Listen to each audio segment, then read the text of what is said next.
एक लड़के ने अपने पिता से कहा, पापा मुझे नया मोबाइल चाहिए। पिता ने कहा, बेटा अभी कुछ वक्त रुक जा, फिर तुझे एक नया मोबाइल दिला दूंगा। बेटे ने कहा, आपके पास मेरे लिए कभी पैसे नहीं होते हैं। मेरे सब दोस्त अच्छे रहते हैं, किसी के पास कोई कमी नहीं है, केवल मेरे पास ही हर चीज की कमी होती है।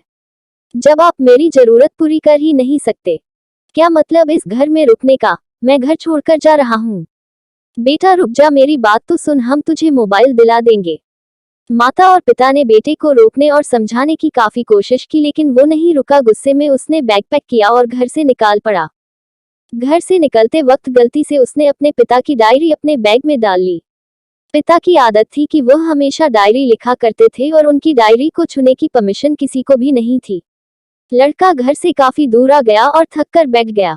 उसने उस डायरी देखा जो गलती से उसके बैग में आ गई थी, तो उसने सोचा आखिर मिल ही गया खजाना।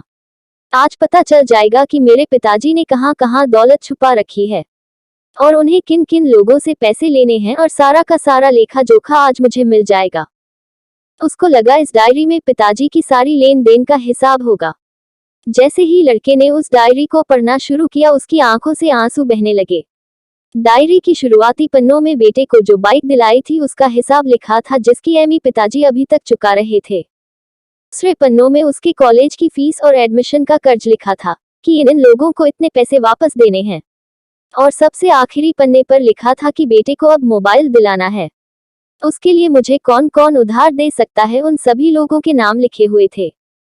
जैसे ही उसने ये सब पढ़ा, वो पागलों की तरह रोने लगा और रोते रोते दौड़ता भागता घर आया। जैसे ही उसने घर आकर देखा तो उसके माता पिता एक कोने में बैठकर रो रहे थे। बेटा अपने पिता के पैरों में गिरकर रोने लगा कि पिताजी मुझे माफ कर दो। पिता ने कहा, बेटा तू मत रो, तुझे मोबाइल मिल जाएगा।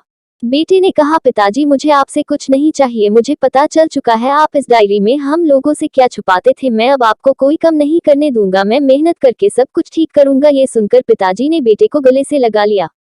दोस्तों, यदि आप अभी भी नींद में सोए हो तो आप जग जाए और अपने शौक पूरे करने पर नहीं, अपना करियर बनाने पर ध्यान दीजिए।